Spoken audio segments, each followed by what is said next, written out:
দালালরা দয়া করে থেমে যান। আপনি আলেম হইলেও থেমে যান, আপনি সাধারণ হইলেও থেমে যান, আপনি বড় আলেমও যদি হন, তাও আপনি যদি দালাল হয়ে থাকেন আপনি থেমে যান। অন্যথায় আজীবন দালালির সিল নিয়ে তো বাঁচতেই হবে। যে কোনো মুহূর্তে পোলাপান আপনার এই দালালির কারণে জুতার মালা গলায় দিয়ে ঘুরাইতেও পারে। আর মিডিয়া এখন পিনাকি ভট্টাচার্য আর সাংবাদিক ইলিয়াসের মতো খুঁইটা খুঁইটা আপনার ঘরের খবর বাই করেও আপনার জুতার মালা পরাইতে পারে।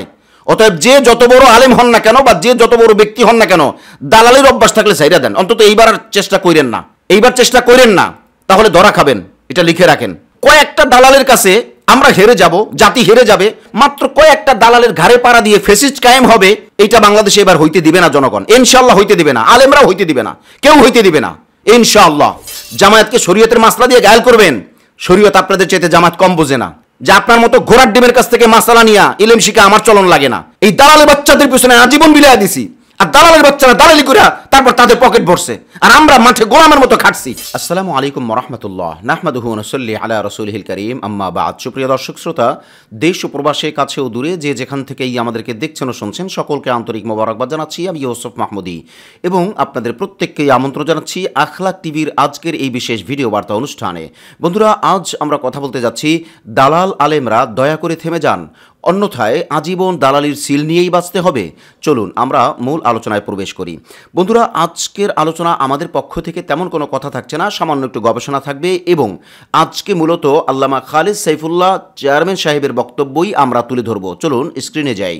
বন্ধুরা, স্ক্রিনে এখন যে বক্তব্য আপনি দেখতে পাচ্ছেন, এই বক্তব্যের মধ্যেই আল্লামা খালিদ সাইফুল্লাহ হজরত চমৎকার কিছু বক্তব্য দিয়েছেন এবং যেখানে অনেকগুলো প্রশ্ন তিনি তুলেছেন। এবং এই প্রশ্নগুলো আমরা সবাই যদি বুঝতে পারি এবং সবাই যদি মানার চেষ্টা করি, তাহলে আশা করি আলেম সমাজের মধ্যে থেকে কাউকে আর দালালের তকমা নিয়ে বা দালালের সিল নিয়ে বাঁচতে হবে না।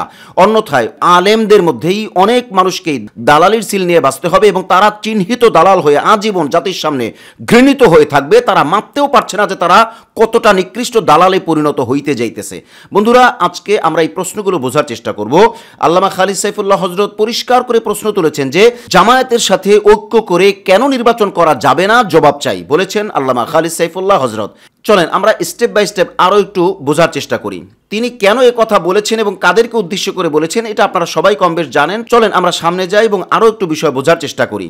এক্ষেত্রে আখলাক টিভি মনে করে যে আল্লামা খালিদ সাইফুল্লাহ হজরতের বক্তব্যের রেফারেন্সে এতটুকু আখলাক টিভি দাবি করতে পারে যে এবার আলেমদের ঐক্যের বিপক্ষে যে বা যারাই যাবে তাকেই মুনাফিকের পরিচয় নিয়ে বাঁচতে হবে এবং তাকেই দালাল হয়ে বাঁচতে হবে। সে যত বড় আলেমই হোক না কেন এবং যত বড় পাগড়ি পোট্টাওয়ালা হোক না কেন, তাতে কিছু আসে যায় না।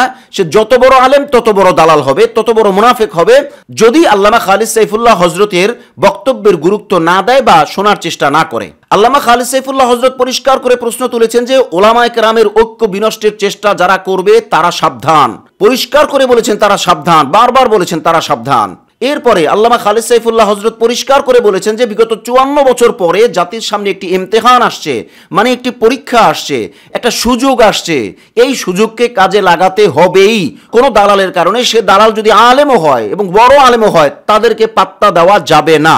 এবং আল্লামা খালিদ সাইফুল্লাহ হজরত পরিষ্কার করে বলেছেন যে আল্লাহ পাক তো এটা প্রশ্ন করবেন যে আমি কোরআন পাঠিয়েছিলাম। তিনি বারবার করে বলেছেন, খালিদ সাইফুল্লাহ হজরত বারবার বলেছেন যে আমি কোরআন পাঠিয়েছিলাম। আল্লাহ বলবেন আমি কোরআন পাঠিয়েছিলাম, আমি কোরআন পাঠিয়েছিলাম। সেই কোরআন দিয়ে রাষ্ট্র চালাওনি কেন? এই প্রশ্নের উত্তর কিন্তু কেউ দিতে পারবেন না। এবং তিনি এটাও বলেছেন যে এখন আর মন্দের ভালো তালাশ করা লাগবে না। তার মানে এখন তো সব ভালো এক হয়ে গেছে, এখন আর মন্দের ভালো কিসের? মন্দের ভালো লাগবে না, মন্দের ভালোর দিন গেছে গা, ওইটা বাদ দেন, মন্দের ভালোর দিন আর নাই এখন। আল্লামা খালিদ সাইফুল্লাহ হজরত পরিষ্কার করে বলেছেন যে প্রত্যেক এলাকায় ইসলামের পক্ষে একজন প্রার্থী থাকবে মাত্র। এর ব্যতিক্রম যদি কেউ করে বা কোনো আলেম যদি ঝামেলা করে বা মুনাফিকি করে বা স্বেচ্ছাচারিতা করে বা অনিয়ম করে বা দালালি করে বা বিক্রি হয়, তাহলে তাদের খবর নিয়ে ছাড়বো ইনশাআল্লাহ, বলেছেন আল্লামা খালিদ সাইফুল্লাহ হজরত। এরপর তিনি প্রশ্ন তুলেছেন যে এতদিন জামায়াতের বিপক্ষে বলনি কেন?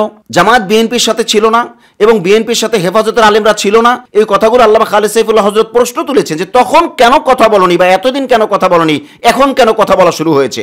এরপর তিনি বড় সিগন্যাল দিয়ে পরিষ্কার করে বলেছেন যে হাফিজজি হুজুরকেও ব্যবহার করা হয়েছিল এবং আল্লামা আহমদ শফি হজরতকেও ব্যবহার করা হয়েছিল, আর এখন বর্তমানে আল্লামা বাবুনগরী হজরতকে ব্যবহার করা হচ্ছে। এবং তিনি বলেছেন সাবধান হয়ে যান, সাবধান হয়ে যান। মুরব্বীদেরকে সংবাদ সম্মেলন করে অনুষ্ঠান করে ব্যবহার করা এটা কোনোভাবেই কাম্য নয়। বন্ধুরা, এতক্ষণ পর্যন্ত স্ক্রিনে যে বক্তব্য আপনারা দেখছিলেন, অর্থাৎ আখলাক টিভি ইউটিউব ফেসবুকের বিধিনিষেধের কারণে ভিডিও প্লে করে না, বাদবাকি যেই ভিডিও ক্লিপ আপনার সামনে এতক্ষণ ছিল এই ভিডিও ক্লিপই হযরত এই কথাগুলো বলেছেন।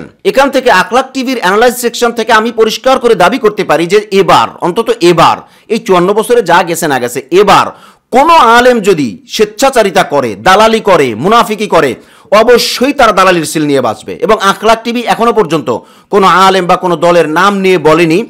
যদি তারা স্বেচ্ছাচারিতা করতেই থাকে, যদি তারা নিজেরা বিক্রি হয়, যদি তারা জাতিকে আবার মুসিবতের দিকে ফালায়, যদি কওমি জননীর মতো একটা ভাব লয় বা সেরকম চেষ্টা করে, তাহলে তাদের নাম ধরে ধরে, দলের নাম ধরে ধরে, ব্যক্তির নাম ধরে ধরে, তারপর তার মুনাফিকি, তাদের মুনাফিকি স্পষ্ট করে খুলে খুলে বলা হবে। এবং আমাদের অ্যানালাইজ সেকশন থেকে আমরা এতটুকু দাবি করতে পারি, বাইরে যাদের কাছে গেছেন তারা তো আপনারা আলেম হিসেবে মূল্যায়ন করে না, ইটস ট্রু, আপনি লিখে রাখেন। তারা আপনাদেরকে আলেম হিসেবে মূল্যায়ন করে না। হ্যাঁ, ওয়াজের ময়দানে মূল্যায়ন করবে, দোয়ার মজলিসে মূল্যায়ন করবে, দাওয়াত দিয়ে খাবারের টেবিলে মূল্যায়ন করবে, এমনি কোনো মজলিসে মূল্যায়ন করবে, কিন্তু ভোটের মাঠে না, না, না, ভালো করে বুঝলাম। ভোটের মাঠে আপনার মূল্যায়ন হবে আপনার ভোটার কেমন আছে, অর্থাৎ আপনার কি পরিমাণ ভোট আছে। আপনার যদি ভোট থাকে তাহলে বড় দলে আপনার মূল্যায়ন আছে ভোটের কারণে, আপনি ব্যক্তির কারণে না। আর যদি আপনার ভোট না থাকে তাহলে আপনার মূল্যায়ন আছে আন্ডাটা, কলা গাছটা, আপনার মূল্যায়ন আছে ঘোড়ার ডিম। আপনি এইটাই বুঝেন না, আপনি কিসের রাজনীতি বুঝেন? আপনি কি রাজনীতি করতে নামছেন? ফাজলামি করেন না। আপনারা কে শিখাইছে রাজনীতি করতে? হ্যাঁ, জাতির সাথে তামাশার একটা সীমা থাকা দরকার। এদের লজ্জা শরম নাই, এদের হিতাহিত জ্ঞানও নাই, এদের রাজনৈতিক জ্ঞানও নাই। আরে ভাই, এটা তো চিরাচরিত সত্য কথা, চিরাচরিত সত্য কথা। আপনাকে কোনো দল মূল্যায়ন করবে আপনার ভোটার দিয়ে, আপনাকে অন্য কোনোভাবে মূল্যায়ন করবে না। আপনি যত বড় আল্লামাতুদ্দাহার হন না কেন, আপনি যেই হন না কেন, আপনার মূল্যায়নই ভোটার দিয়ে। কিন্তু আপনি একটু এবার হিসাব মিলিয়ে দেখেন আপনার কয়টা ভোট আছে। প্রয়োজন আপনি মোরাকাবায় বসেন, এরপর আপনি দেখেন আপনার কয়টা ভোট আছে। আপনি ভোটের মাঠে নামেন, রাস্তায় নামেন, হাঁটেন, চায়ের দোকানে আলাপ আলোচনায় যান, সাধারণ পাবলিকের সাথে কথা বলেন, রিক্সাওয়ালা, দিনমজুর, শ্রমিক যারাই আছে, এই দেশের যত শ্রেণীর মানুষ আছে সব জায়গায় দাঁড়ে দাঁড়ে বারে বারে গিয়ে দেখেন যে আপনার ভোট আছে কয়টা। এখন আপনি মনে মনে ভাববেন हम तो कुछ हो गया ना, हमसे बड़ा कौन है, हम बड़ा आलिम है ना, हम वो है ना, हम ये है ना। ये तो है, ठीक है, ये सब कुछ है, ये आपके पास है। और आपका जो तलबा है, और आपका जो शागिर्द है, और आपका बीवी है, आपका फैमिली मेंबर है, इनके पास अब बहुत कुछ है। लेकिन वोट का माठ में या तो वोट का मैदान में अब कुछ भी नहीं है। यही बात है, अब कुछ भी नहीं है, यही बात है। এখন প্রশ্ন হলো ভাই, মানে ভোটের মাঠে কমতি থাকলে ক্ষতিটা কি? ক্ষতি হলো বড় দল আপনাকে যাচাই বাছাই করে ভোট দিয়া। আপনি দেখেন আর না দেখেন, আপনি কাউয়ার মতো মাথা নিচে করে রাখলেও ওইটা বড় দল দেখে না। বড় দল দেখে আপনার ভোট কেমন, এটা তারা তাদের এন্ডে, তাদের সিস্টেমে, তাদের লোক দিয়ে, তাদের মতো করে তারা যাচাই বাছাই করে দেখে। যদি দেয় ভোট নাই, হ্যাঁ আলোচনার টেবিলে হুজুর, হ্যাঁ জি হুজুর, হ্যাঁ হুজুর, হ্যাঁ হ্যাঁ হ্যাঁ পাইবেন, কিন্তু আপনি নমিনেশন পাইবেন না। আপনি লিখে রাখেন আপনি নমিনেশন পাইবেন না। আর যদি আপনাকে নমিনেশন দেয়ও, তাইলেও আপনার সাথে প্রতারণা করা হবে। কিরকম? আপনাকে নমিনেশন দিয়া আবার ওই দিক থেকে স্বতন্ত্র দাঁড় করায় দেবে। আবুল্লাহ খারায় যা, কি হইছে, ভোট তো তোর, লোক তো তোর, এলাকা তো তোর। এই বেটা খারাইছে দলের কারণে দেওয়ান লাগে দিলাম, মূলত হারে দিলাম না, তোরেই দিলাম। লোক কাজ করবে তোর, ভোটে জিতা যাবি তুই, হাইরে যাবো। হ্যাঁ বুঝছেন মৌলভী সাহেব? ये समझना चाहिए, ये समझना चाहिए। ये दर्सगाह नहीं है, ये सियासी मैदान है, इसमें समझना चाहिए। ভাই আমরা কষ্টের কথা বলার জায়গা নাই, ভাই কষ্টের কথা আমাদের বলার জায়গা নাই। আমরা 100% বুঝলে 10% বলি, বাকি 90% বলি না, হাতে রাইখা দেই, বলি না। কিন্তু কষ্ট আর বুকে রাখার জায়গা নাই। বাইরে দালালি করবেন, তার তো একটা লিমিটেশন আছে, তার তো একটা ধরন আছে। আপনি তো চোরও হইতে পারলেন না, মানে আপনি তো জাতের দালালও হইতে পারলেন না। মানে চুরি করতে গিয়ে যদি আপনি ধরা খান, তারপরে জাতের চোর হন, আপনি হচ্ছেন শেষরা চোর। তা দালালি করতে গিয়ে আপনি যদি ধরা খান, তারপরে জাতের দালাল হইতে পারেন, শেষরা দালাল। তো আপনি ইলেমরে কলঙ্কিত করতেছেন, আলেমরে কলঙ্কিত করতেছেন, আলেম সমাজকে কলঙ্কিত করতেছেন দালালি করতে গিয়ে। লজ্জা থাকা উচিত আপনাদের। আজকে খালিদ সাইফুল্লাহ হযরত পরিষ্কার করে যেভাবে বলছেন, এর চাইতে পরিষ্কার আর বলা লাগে না। এরপরও যদি দালালি করেন, তাহলে দালালির জুতার মালা গলায় নিয়ে আজীবন বাঁচবেন, আপনি যে হন না কেন। আমরা কিন্তু কোনো নাম, কোনো ব্যক্তি, কোনো দলকে ইন্ডিকেট করে বললাম না, শুধু এতটুকুই বললাম, কোন দলের কাছে যাইবেন, আপনাকে কেমন মূল্যায়ন করে এটা একটু ভালো করে মাইপে ঝুপে তারপরে যাই, না হয় আজীবন দালালির সিল নিয়ে বাঁচতে হবে। এটা মানে কেউ মুছতে পারবে না। এবার আসেন আখলাক টিভি থেকে আমরা কেন এই কঠিন কথাগুলো বলছি। ভাই এইসব লোকদের ভিতরের শেষরামি, অনিয়ম, ছোট লোকি, দুই নাম্বারই মুনাফিকি, মিথ্যাবাদিতা, এগুলি দেখতে দেখতে দেখতে দেখতে এখন বমি আহে, খালি বমি আহে। এগুলি কি মানুষের কাতারে পড়ে কিনা?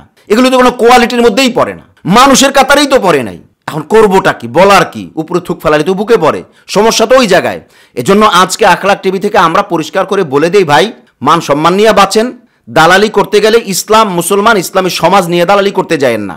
বেচতে গেলে আপনার ফ্যামিলি মেম্বারদেরকে বেচেন, মাদ্রাসার ছাত্র বেচতে যায়েন না। বেচতে গেলে আপনার দল থাকলে, আপনার পার্সোনাল কিছু থাকলে, আপনার ব্যবসা বাণিজ্য থাকলে ওগুলি বেচতে যায়েন। হেফাজতের মতো পবিত্র দলকে বেচতে যায়েন না। লজ্জা তো লজ্জা, মুখ দেখাইতে পারবেন না, জুতার বাড়ির চাইতে নিকৃষ্ট পাইবেন, ঝাড়ুর বাড়ির চাইতে নিকৃষ্ট অপমানিত হইবেন, লিখে রাখতে পারেন। আপনি যেই হন না কেন, আমরা আর কওমি জননী হইতে চাই না, আমরা আর কওমি জননীর মতো তকমা নিতে চাই না। আল্লামা খালিদ সাইফুল্লাহ হযরত পরিষ্কার করে বলেছেন, আল্লামা আহমদ শফি রাহিমাহুল্লাহকে স্টেজে বসাইয়া কওমি জননী উপাধি দেন। আপনাদের লজ্জা থাকা উচিত, আপনাদের কচু গাছের লগে গলায় দড়ি দিয়ে মরা উচিত যদি ন্যূনতম লজ্জা শরম থাকে। আপনারা এইভাবে আমাদেরকে অপমান অপদস্থ করছেন, আর আমরা আখলাক টিভি থেকে বারবার জবাব দিয়ে গেছি। এই গত সপ্তাহেও ফোন করে বাংলাদেশের প্রথম শ্রেণীর নাগরিকরা জিজ্ঞাসা করে আল্লামা আহমদ শফির ব্যাপারে, আমি বুঝাইয়া পারতেছি না, আল্লামা আহমদ শফি রাহিমাহুল্লাহর ব্যাপারে আমি বারবার বুঝাইতেছি যে ভাইজান, হযরত, মোহতারাম, জনাব, দেখেন উনি মাজুর মানুষ, উনি গেলেন কেন? উনি মাজুর, ওনাকে নিচে কেমনে? উনি মাজুর, ওনার পাশের মানুষেরা কি করছে? আপনি বলেন, এগুলোর জবাব আমরা কি দিব?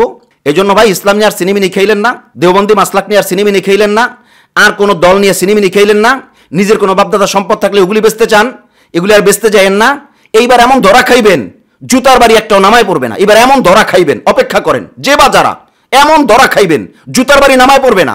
হপায় লাঞ্ছনা শুরু। আজকে শুধুমাত্র আখলাক টিভিতে একদম সরাহাতান, স্পষ্ট, একদম খুইলা দেখাইয়া দিলাম যে আপনার মূল্যায়ন ভোটের উপরে। আপনার ভোট না থাকলে আপনি যত বড় হুজুর হন, আপনার মূল্যায়ন নাই। কারণ দল ভোটের চিন্তাই করে, আপনি হুজুরের চিন্তা দল করে না। হুজুরের চিন্তা খাওয়ানোর টেবিলে, হুজুরের চিন্তা দোয়ার মজলিসে, হুজুরের চিন্তা ইমামতিতে খতিবে, হুজুরের চিন্তা ওয়াজ মাহফিলে, হুজুরের চিন্তা ভোটের ময়দানে না। আপনি গেছেন হেনে ছোট হইতে, আপনি গেছেন এনে নিজেকে বেচতে, আপনি গেছেন লেঙ্গুরাইতে, আপনি গেছেন তেল মারতে, আপনি গেছেন দালাল হইতে। আপনার ডাইকে তারা চায় নাই তো, তারা ওইভাবে আয়োজন করে আপনার পিছে ঘুরে নাই, এটা আমাদের কাছে ডকুমেন্ট আছে। অতএব আপনারা লজ্জিত হইেন না, আলেম সমাজকেও লজ্জিত করেন না। এর চেয়ে তার কি বলবো ভাই, খোলা কথা। এই বিষয়গুলো আপনারা দর্শক শ্রোতারা বিবেচনা করবেন যে আখলাক টিভি থেকে কি ফাউল কথা বলা হলো নাকি বাস্তব কথা বলা হলো, আখলাক টিভি থেকে কি ধরায় দেওয়া হলো নাকি তেল মারা হলো। আর কি বলবো, আর কিভাবে বলবো বলেন? চোর গেলে বুদ্ধি হয়, লাভ হবে তখন কোনো? এই নির্বাচন যদি পেশি শক্তির কাছে হেরে যান, এই নির্বাচন যদি জাতি আবার হেরে যায়, তাহলে আসবে কারা? আসবে তো পেশি শক্তিরা, আসবে তো খুনিরা, আসবে তো লুটেরারা, আসবে তো ধর্ষকেরা, আসবে তো মদখোরেরা। দিনের বেলায় লম্বা লম্বা বক্তৃতা দিয়া, রাতে গিয়া মদ নিয়ে বসবে আর নারী নিয়ে বসবে। আসবে তো তারা, আসবে তো গাঞ্জুট্টিরা, আসবে তো সিন্ডিকেটারা, আসবে তো তারা যারা বিদেশে বাড়ি বানায় আপনার আমার রক্তের পয়সা দিয়া। এতটুকু বুঝেন না? ন্যূনতম লজ্জা শর্ম নাই, ন্যূনতম জ্ঞান নাই, ন্যূনতম জ্ঞানও কাজ করে না। আকল এইরকম ঠাডা পড়ে গেল, আকল এরকম শয়তানে প্রস্তাব করলো, আকল এরকম কুত্তা পায়খানা করলো।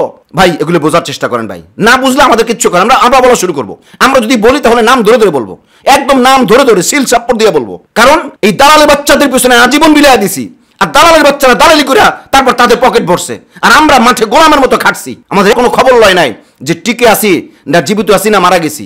এই দালালদের প্রতি আখলাক টিভির অনেক ক্ষোভ আছে। অতএব সামনে থেকে যারাই দালালি করবে, কোনো দালালকে ছাড় দেওয়া হবে না, কোনো দালালের বাচ্চারা ছাড় দেওয়া হবে না, সব দালালের বাচ্চারা ধরা হবে। এবং স্টেপ বাই স্টেপ, প্রয়োজনে পিনাকির মতো আর ইলিয়াসের মতো একদম ঘরের থেকে খবর বাই করা হবে, তখন টের পাইবে যে কত ধানে কত চাউল। অতএব আপনি যত বড় আলেম হন না কেন, দালালি করার আগে সাবধান হয়ে যান। আল্লামা খালিদ সাইফুল্লাহ হযরত বলছেন, আমরা তার রেফারেন্সে বলতেছি, আপাতত আমরা বলতেছি না, তার রেফারেন্সে বলতেছি, সাবধান হয়ে যান। বহুত করছেন, আর না, জাতিকে নিয়ে আর সিনেমিনি খেলতে দেওয়া হবে না। এটা আবার লেখালন, ইটস ট্রু, এটা বাস্তবতা।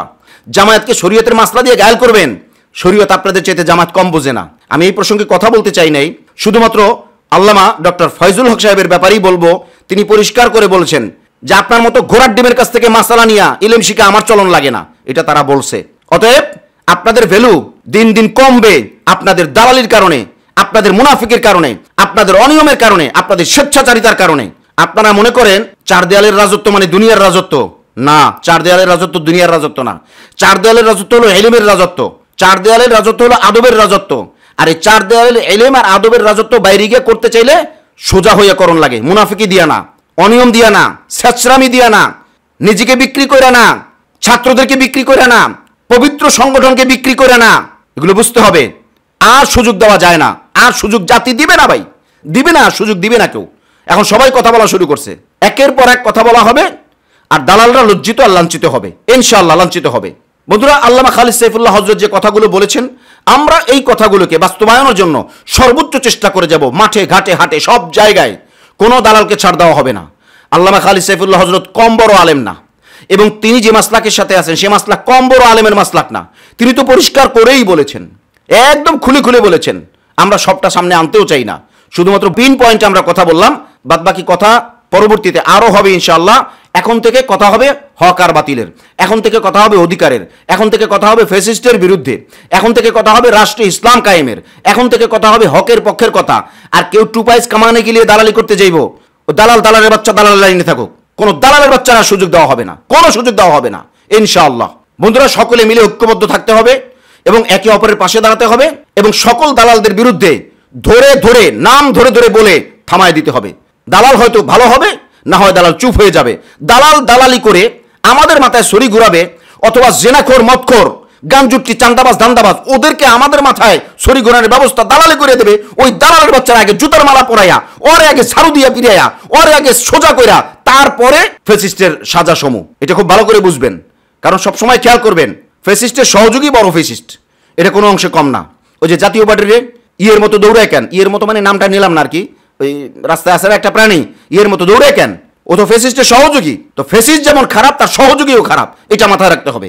এখন দালাল যেমন খারাপ, ওই ফ্যাসিস্ট যেমন খারাপ হবে, সেই ফ্যাসিস্টের এই দালালের ঘাড়ে পাড়া দিয়েই ফ্যাসিস্ট হবে, এটা মনে রাখবেন ভাই, এটা বড় গুরুত্বপূর্ণ কথা।